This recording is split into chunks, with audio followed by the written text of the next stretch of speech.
Frères et sœurs dans le Christ, que la grâce du Seigneur Jésus, l'amour de Dieu et la communion de l'Esprit Saint soient toujours avec nous.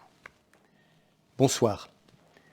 La célébration de cette semaine de prière pour l'unité des chrétiens n'aura donc pas pu avoir lieu dans un lieu de culte. Au nom des responsables des églises de notre département et comme délégué de Monseigneur Le Sceau, je remercie le Père Benoît Augu et la communauté catholique qui étaient prêts à nous accueillir ce soir dans leur église, leur très belle église Saint-Nicolas de Coulaines. La vidéo va cependant nous permettre de prier ensemble, maintenant, reliés autrement, mais réellement, de cœur et d'âme. Et ce sera à partir d'un thème qui est un extrait de l'évangile de Saint Jean, la parole de Jésus, « Demeurez en mon amour et vous porterez beaucoup de fruits ». Nous nous inspirons de la prière de la communauté monastique de Grandchamp, en Suisse, des Moniales.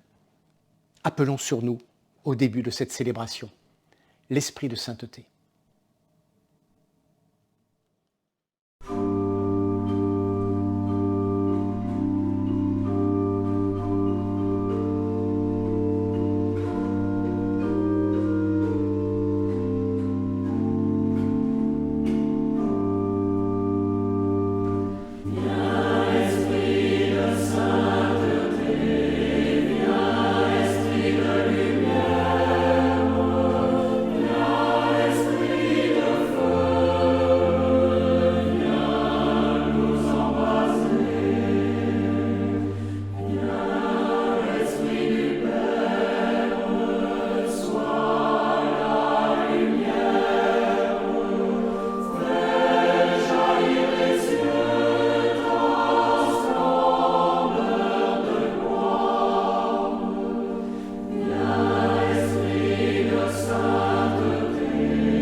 Prions le Seigneur.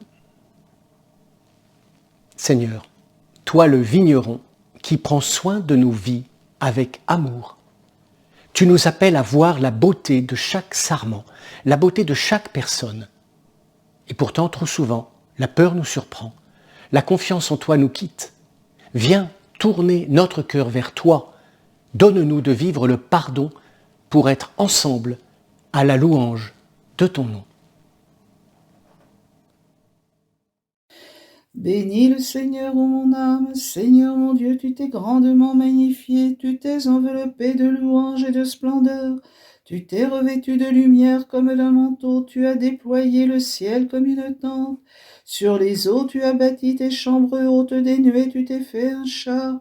Tu t'avances sur les ailes du vent, tu fais de tes anges des esprits, et de tes serviteurs une flamme de feu. Tu établis la terre sur ses fondements, elle ne chancellera pas pour les siècles des siècles. L'abîme t'entourait comme d'un vêtement, les eaux recouvraient les montagnes. À ta menace, elles prirent la fuite, à la voix de ton tonnerre, elles s'effrayèrent. Les montagnes s'élevèrent et les vallées se creusèrent à la place que tu leur avais désignée. Tu as posé une limite que les eaux ne franchiront pas, elles ne reviendront plus couvrir la terre. Tu as fait jaillir les sources dans les vallées profondes et les eaux s'écoulent entre les montagnes. Elles abreuvent toutes les bêtes des champs. Les onagres y étanchent leur soif. À leurs abords vont nicher les oiseaux du ciel, au milieu des rochers ils font entendre leur voix. De tes chambres hautes tu abreuves les montagnes, la terre est rassasiée du fruit de tes œuvres. Tu fais pousser l'herbe pour le bétail, et les plantes pour le service de l'homme, pour qu'il tire le pain de la terre et le vin qui réjouit le cœur de l'homme, pour que l'huile fasse resplendir son visage et que le pain fortifie le cœur de l'homme. Les arbres de la campagne sont rassasiés, les cèdres du Liban que tu as plantés.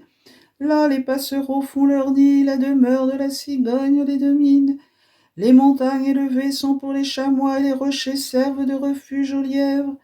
Tu as fait la lune pour marquer les temps, le soleil connaît l'heure de son coucher. Tu répands les ténèbres et la nuit vient, alors les bêtes de la forêt se mettent en quête.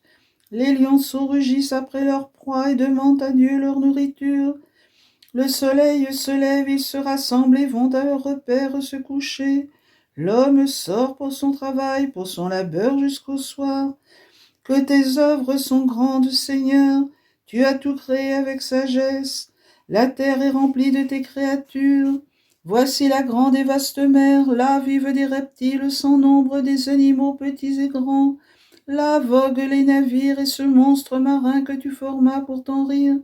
Tous attendent de toi que tu leur donnes la nourriture en temps voulu. Tu la leur donnes, ils la recueillent, tu ouvres la main, tous sont comblés par ta bonté. Mais quand tu détournes ta face, le trouble les saisit. Quand tu retires ton esprit, ils disparaissent et retournent à leur poussière. Tu envoies ton esprit, ils sont créés, tu renouvelles la face de la terre. Que la gloire du Seigneur demeure dans les siècles. Le Seigneur se réjouira dans ses œuvres. Il regarde vers la terre et elle tremble, il touche les montagnes et elles fument. Je célébrerai le Seigneur toute ma vie, je chanterai mon Dieu tant que je serai. Puissent mes paroles lui être agréables, pour moi je me réjouirai dans le Seigneur. Que les pécheurs disparaissent de la terre ainsi que les impies, qu'il n'en soit jamais plus. Bénis le Seigneur, ô mon âme. Le soleil connaît l'heure de son coucher, tu répands les ténèbres et la nuit vient. Que tes œuvres sont grandes, Seigneur, tu as tout créé avec sagesse. Gloire au Père et au Fils et au Saint-Esprit, et maintenant et toujours, et pour les siècles des siècles. Amen.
Bonjour. J'aimerais avec vous ce soir lire le texte que nous avons dans la première épître de Paul aux Corinthiens, au chapitre 1er, les versets 10 à 13. Frères, je vous exhorte au nom de notre Seigneur Jésus-Christ, ayez tous un même langage, qu'il n'y ait pas de division entre vous. Soyez en parfaite harmonie de pensée et d'opinion.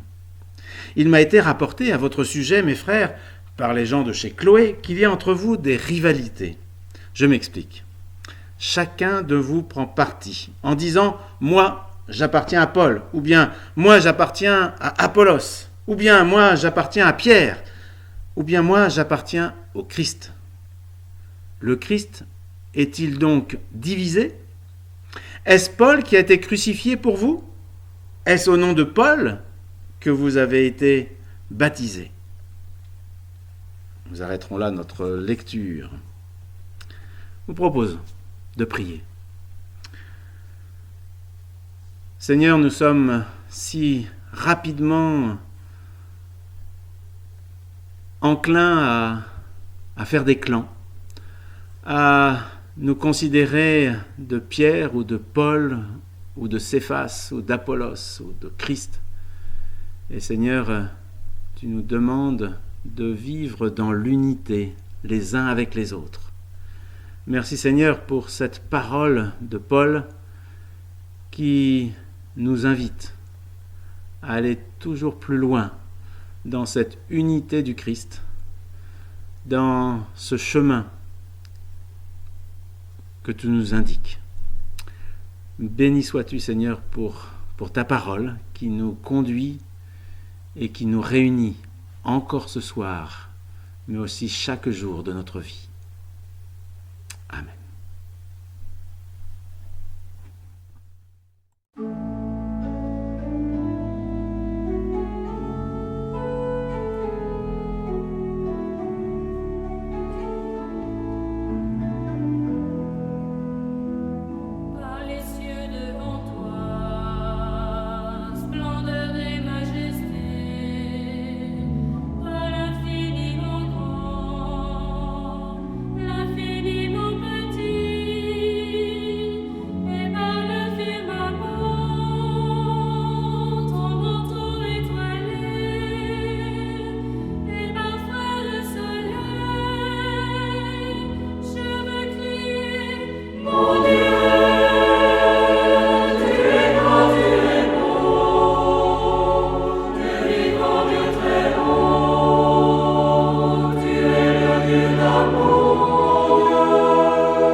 Bonsoir à chacun. Eh bien, nous allons faire notre troisième lecture biblique ce soir dans le livre de l'Apocalypse, chapitre 7, les versets 9 à 12. Ce texte biblique est un peu mystérieux. Il s'agit de ce moment où, dans le ciel, l'Église universelle, composée des chrétiens du monde entier, sera rassemblée devant Dieu, le Père céleste, et devant l'agneau qui fut crucifié. Et ces chrétiens du monde entier seront ensemble, parfaitement unis, pour adresser à Dieu le Père et à l'agneau des louanges, des actions de grâce à cause du grand sacrifice accompli à la croix du Calvaire, donnant la possibilité à quiconque d'être sauvé et revêtu d'un vêtement blanc qui symbolise la sainteté, la pureté, et qui rappelle qu'ils ont été pardonnés de leurs péchés. Et ce grand salut aura été accordé à beaucoup d'hommes sur la base de leur foi vivante dans le sacrifice expiatoire de Jésus, mais aussi sur la base de leur repentance. Et le texte que nous allons lire nous montre que seront présents également des anges, des vieillards qui sont les représentants de l'Église, seront présents les quatre êtres vivants qui sont des chérubins, etc. Alors, faisons ensemble cette lecture. Après cela, je regardai, et voici, il y avait une grande foule que personne ne pouvait compter. Une foule de toute nation, de toute tribu, de tout peuple, de toute langue. Ils se tenaient devant le trône, devant l'agneau, revêtus de robes blanches et des palmes dans leurs mains. Et ils criaient d'une voix forte en disant « Le salut est à notre Dieu qui est assis sur le trône et à l'agneau. » Et tous les anges se tenaient autour du trône et des vieillards et des quatre êtres vivants. Et ils se prosternèrent sur leurs faces devant le trône et ils adorèrent Dieu en disant « Amen ». La louange, la gloire, la sagesse, l'action de grâce, l'honneur, la puissance et la force soient à notre Dieu au siècle et des siècles. Amen. Voilà donc un texte extraordinaire et merveilleux qui nous remplit d'espérance. Alors, je propose que nous prenions quelques instants pour prier, s'il vous plaît. Notre bon Père Céleste, nous te remercions de tout notre cœur pour cette espérance vivante qui est dans le cœur des enfants de Dieu, dans le cœur des chrétiens du monde entier, qu'un jour ils seront devant toi, devant l'agneau, pour te célébrer, pour te louer, pour t'adorer, pour te chanter, Seigneur. Quelle espérance vivante, quelle joie, Seigneur, dans notre cœur, de savoir que un jour nos yeux te verront et que nos noms sont inscrits dans le livre de vie de Dieu. Quelle joie pour un chrétien de savoir ces choses, de connaître ces choses. Merci parce que dans le monde entier, chaque jour, tu sauves des hommes et des femmes par Jésus-Christ, à cause de leur foi, dans le sacrifice de l'agneau, de leur repentance. Merci pour le pardon des péchés, merci pour la rédemption, merci pour le rachat de nos âmes, Seigneur. Nous sommes heureux lorsque nous sommes chrétiens, nous sommes dans la paix, nous sommes dans cette espérance, dans cette assurance que rien ni personne ne peut nous enlever, que nous serons avec toi dans l'éternité, dans ce royaume de gloire, dans cette félicité du royaume de Dieu. Merci Seigneur. Un jour nous te chanterons, nous te célébrerons ensemble, nous serons unis ensemble de toute nation, de toute tribu, de toute condition sociale.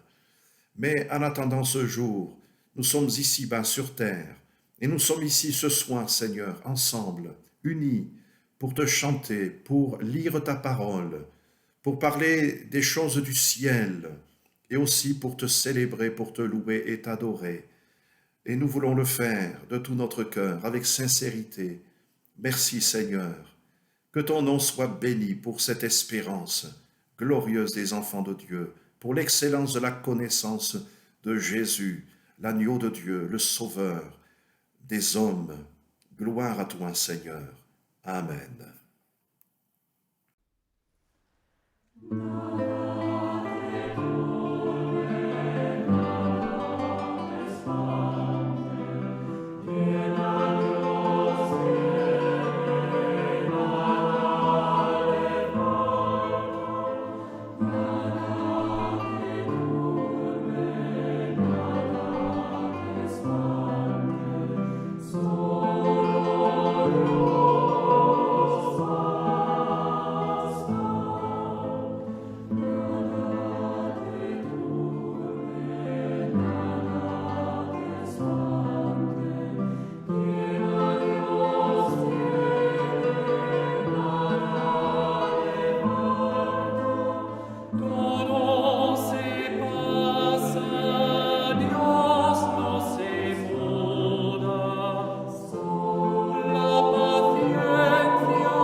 Je vous invite à nous mettre à l'écoute de l'Évangile. Et aujourd'hui, nous lirons dans l'Évangile de Jean au chapitre 15, les versets 1 à 17. Voilà ce qu'il nous dit, c'est Jésus qui parle. « C'est moi qui suis la vraie vigne et c'est mon Père qui est le vigneron. Tout sarment qui en moi ne porte pas de fruit, il l'enlève. Tout sarment qui porte du fruit, il le purifie en le taillant pour qu'il porte encore plus de fruits. Vous, vous êtes déjà purs à cause de la parole que je vous ai dite. Demeurez en moi comme moi en vous. Tout comme le sarment ne peut de lui-même porter du fruit s'il ne demeure dans la vigne, vous non plus, si vous ne demeurez en moi. C'est moi qui suis la vigne, vous, vous êtes les sarments. Celui qui demeure en moi comme moi en lui, celui-là porte beaucoup de fruits. Hors de moi, en effet, vous ne pouvez rien faire. Si quelqu'un ne demeure pas en moi, il est jeté dehors comme le sarment et il se dessèche. On ramasse les sarments, on les jette au feu et ils brûlent. Si vous demeurez en moi et que mes paroles demeurent en vous, demandez tout ce que vous voudrez et cela vous arrivera. Mon Père est glorifié en ceci, que vous portiez beaucoup de fruits et que vous soyez mes disciples.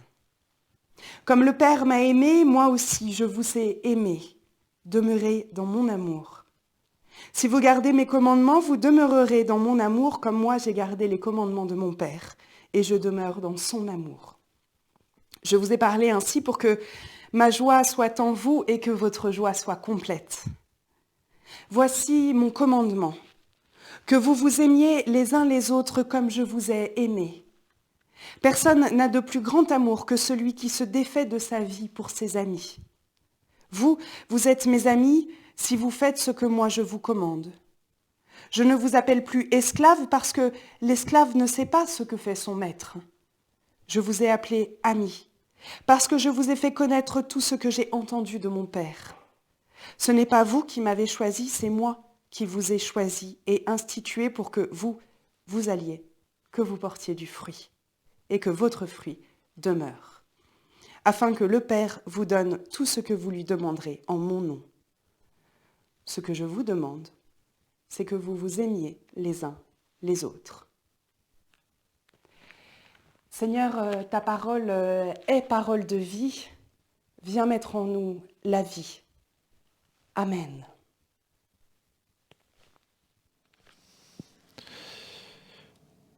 Bon, nous sommes donc dans cette semaine où nous prions ensemble pour l'unité des chrétiens, c'est Jésus lui-même, c'est le Christ lui-même qui appelle ses disciples à l'unité en priant pour l'unité.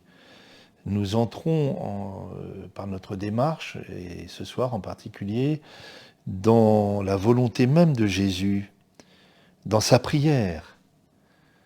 Lui qui, dans Saint Jean, quand il prie son Père, dit « Père Saint, garde-les unis dans mon amour. Le nom que tu m'as donné pour qu'ils soient un, comme nous sommes un. » Que tous soient un, comme toi, Père, tu es avec moi, et moi en toi, qu'ils soient un, en nous, eux aussi, pour que le monde croie que tu m'as envoyé.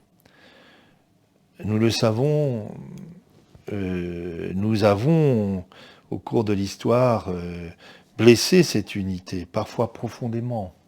Et encore aujourd'hui, nous la blessons. Ce chemin, cette prière n'a pas fini son chemin, chacun d'entre nous, jusqu'au fond de notre cœur.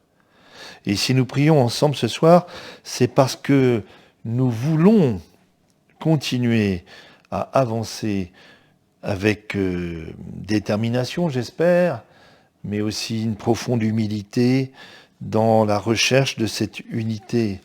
Nous savons tous très bien qu'elle ne peut que se recevoir de Dieu seul. Et que, par contre, il dépend de nous d'y travailler.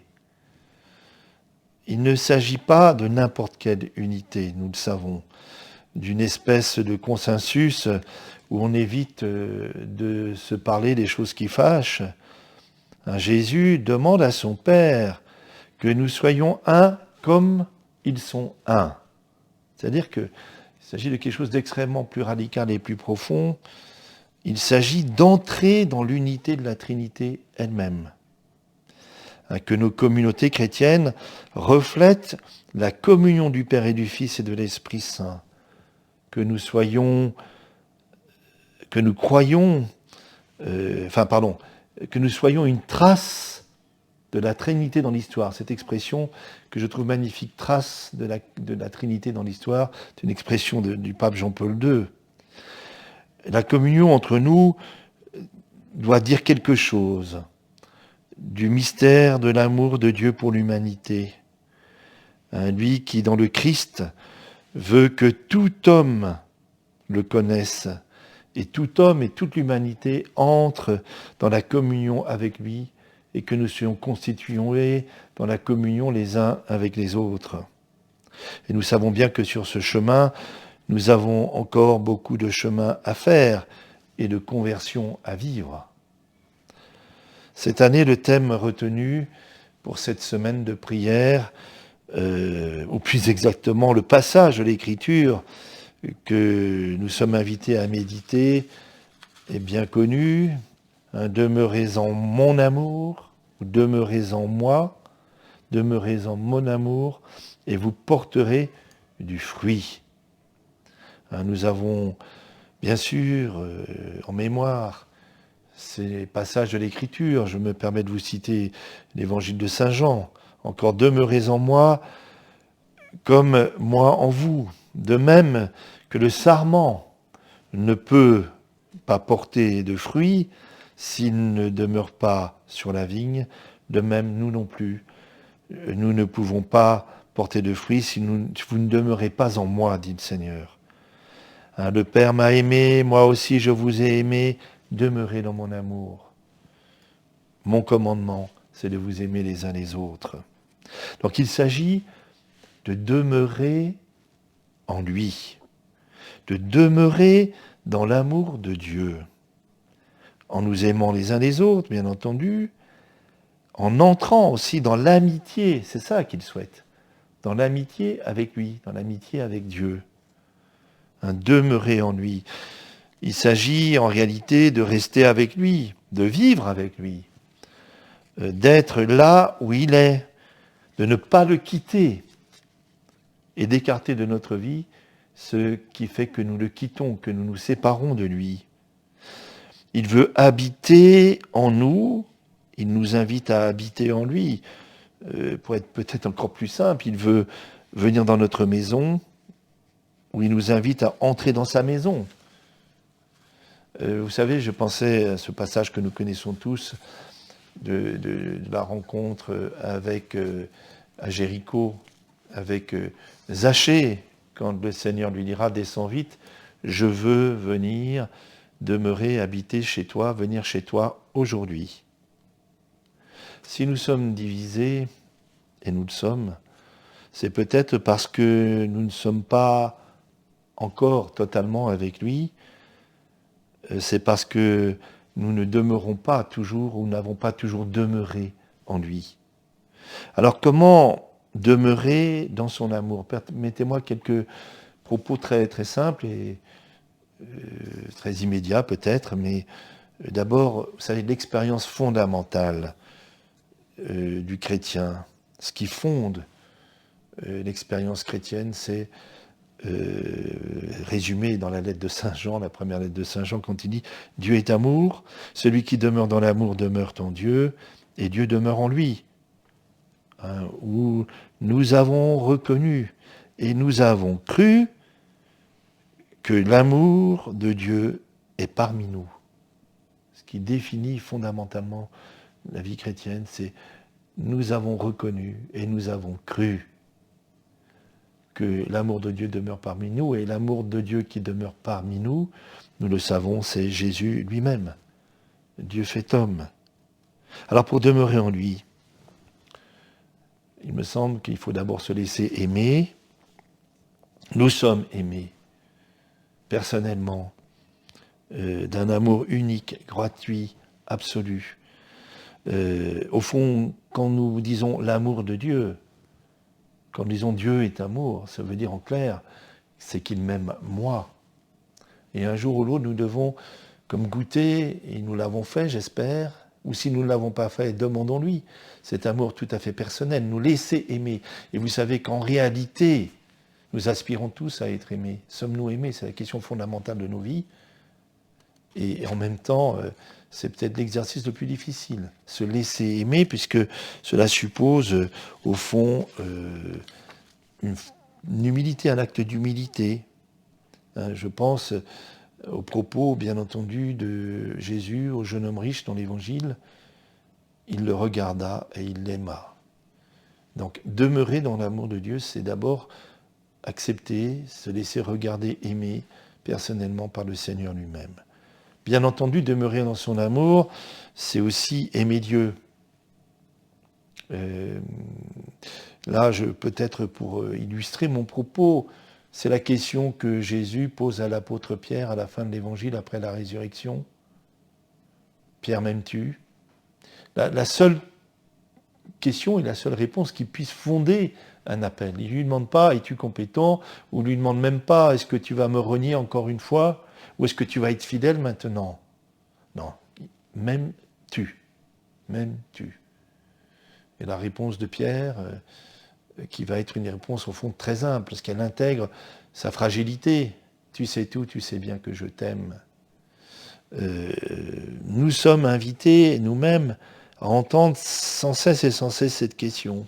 Est-ce que tu m'aimes? C'est-à-dire que notre relation à lui n'est pas une simple relation de conviction, d'adhésion à une doctrine, mais d'entrer dans cette amitié où nous répondons à l'amour du Christ personnel par notre amour personnel. Oui, je t'aime, Seigneur. Enfin, il s'agit de nous aimer les uns les autres. Le seul lieu de vérification de savoir si nous aimons Dieu, c'est l'amour des uns des autres. Je me souviens de mémoire d'un passage que j'ai lu chez Sainte Thérèse d'Avila. Elle parle à ses sœurs carmélites, et elle dit à ses sœurs, à nous, Dieu ne demande que deux choses, ceci étant dit, c'est vrai pour chacun d'entre nous, c'est d'aimer Dieu et d'aimer notre prochain. Et dit alors, comment sait-on si on aime Dieu? Pour savoir, en fait, on n'en sait rien. Nous pouvons être profondément émus à la chapelle ou en lisant la parole de Dieu, et ça peut être purement affectif ou subjectif. Elle dit, le seul lieu où nous mesurons, où nous pouvons vérifier notre amour pour Dieu, c'est de savoir ce qu'il en est de notre amour pour le prochain, pour celui dont nous nous approchons. L'un est le lieu de vérification de l'autre. Nous connaissons bien ces propos de Saint Jean, de la lettre de Saint Jean. Si je prétends aimer Dieu que je ne vois pas et que j'ai de la haine contre mon frère, je suis un menteur. Comment pouvons-nous dire que nous aimons Dieu que nous ne voyons pas, alors que nous n'aimons pas notre frère que nous voyons? Et nous sommes invités, nous l'avons entendu dans les passages de l'Écriture que nous avons entendus, à chasser de nos cœurs, de nos propos, de nos paroles peut-être d'abord, tout esprit partisan, toute division, en tout cas, nous serons jugés sur cet amour personnel. Et ultimement, c'est que nous devons nous laisser transformer par cet amour. L'œuvre de Dieu, et peut-être que c'est cela le chemin de l'unité, enfin je le crois, c'est nous laisser transformer par cet amour, chacun d'entre nous jusqu'à l'intime de nous-mêmes. Et je me permets de lire un passage d'un texte du pape Benoît XVI sur Dieu est amour, et je trouve que la manière dont il le formule résume bien ce que j'ai essayé de vous partager ce soir. C'est ceci: amour de Dieu et amour du prochain sont inséparables. C'est un unique commandement. Tous les deux, cependant, vivent de l'amour prévenant de Dieu. Il nous a aimés, le premier. Ainsi, il n'est plus question d'un commandement qui nous est prescrit, impossible de l'extérieur, mais au contraire d'une expérience de l'amour donné de l'intérieur, un amour qui, de par sa nature, doit par la suite être partagé à d'autres. L'amour grandit par l'amour. L'amour est divin, parce qu'il vient de Dieu et nous unit à Dieu. Et à travers ce processus d'unification, il nous transforme en un nous qui surpasse nos divisions et qui nous fait devenir un jusqu'à ce que, à la fin, Dieu soit tout en tous. C'est ce qui nous est évoqué dans le passage d'Apocalypse que nous avons entendu.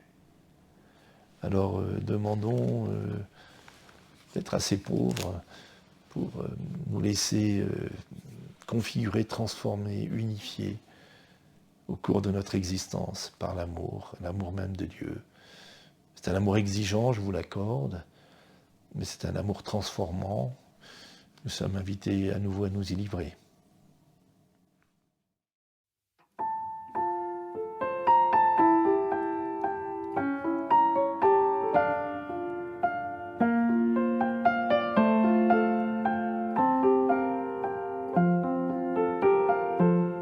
J'ai soif de ta présence, divin chef de ma foi, dans ma faiblesse immense, que ferais-je sans toi? Chaque jour, à chaque heure, oh j'ai besoin de toi. Viens Jésus et demeure auprès de moi. Chaque jour, à chaque heure, oh j'ai besoin de toi. Viens Jésus et demeure auprès de moi. Pendant les jours d'orage, d'obscurité, de froid, quand faiblit mon courage, que ferais-je sans toi? Chaque jour, à chaque heure, oh j'ai besoin de toi. Viens Jésus et demeure auprès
Le propre de Dieu, c'est qu'il ne se borne pas qu'à nous parler, mais il nous écoute aussi. Alors je vous invite à la prière d'intercession, que cette prière puisse être pour nous source d'unité dans ce monde. Prions. Éternel Dieu de vie, tu as créé tout être humain à ton image et à ta ressemblance. Donne-nous le courage de toujours nous opposer à l'injustice et à la haine, car tu nous appelles à cet amour dans l'unité. Ô Jésus, tu es venu dans le monde pour partager pleinement notre humanité. Tu en connais les joies et les souffrances. Tant de personnes souffrent de multiples façons, mais en nous un cœur rempli de bonté. Apprends-nous à partager de notre temps, de notre vie et ce que nous possédons pour ceux qui n'ont rien. Esprit Saint, tu entends la fureur de ta création blessée et les gémissements de ceux et celles qui souffrent déjà du changement et des changements dans ce monde, comme le changement climatique. Guide-nous vers des comportements nouveaux. Apprends à chacun de nous, mets la force en chacun de nous de pouvoir transmettre la construction et l'harmonie dans ta création. Seigneur, permets à chacun de nous d'être pleinement et réellement source d'unité par ton amour. Que ce monde puisse, par nos bouches, par nos mains et par nos cœurs, devenir source de vie. Amen. Frères et sœurs, avec les paroles mêmes de Jésus qu'il nous a apprises, d'un seul cœur, prions ensemble. Notre Père, qui es aux cieux, que ton nom soit sanctifié, que ton règne vienne, que ta volonté soit faite sur la terre comme au ciel. Donne-nous aujourd'hui notre pain de ce jour. Pardonne-nous nos offenses, comme nous pardonnons aussi à ceux qui nous ont offensés. Et ne nous laisse pas entrer en tentation, mais délivre-nous du mal. Car c'est à toi qu'appartiennent le règne, la puissance et la gloire pour les siècles des siècles. Amen.